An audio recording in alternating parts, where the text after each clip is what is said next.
माझी drama queen जसजशी मोठी होऊन राहिली तसशी आगाऊ बनत चालली. माहीत नाही तिला कुणालाच खेळू द्यायचं नाही. तिच्या चेअरला या कोणत्या वस्तूला हात लावलेला तर ती हिसकावूनच घेते. पण तरी पण बिचारी ही रोजच खेळायला येते. इतकं सगळं करून पण माहीत नाही, खूप छान आहे ती, छोटीशी गोड पण आहे ती आणि सुंदर फ्रेंड आहे शरण्याची.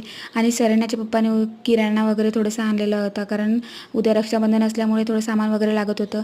आणि या दोघा बापलेकाचं प्रेम माहीत नाही जास्तच काही चाललं होतं. मला तर थोडीशी ईर्ष्या होती, पण ठीक आहे असंच चालणार. आणि उद्या रक्षाबंधन असल्यामुळे मला थोडा मेकओव्हर करायचं होतं, कारण बरेच दिवस झाले म्हणजे शरण्या आली तेव्हापासून मला जास्त काही स्वतःला वेळ मिळत नाही. आणि जेवढा पण वेळ मिळाला तेवढा मी स्वतःसाठी एन्जॉय करून घेते, म्हणून गेलो होतो पार्लरमध्ये. आपण काहीच चालू होतं सगळं. आणि हिचा म्हणजे बाया वगैरे दिसल्या होत्या म्हणून हिच्याच गप्पा गोष्टी सगळ्यांसोबत चालू होत्या.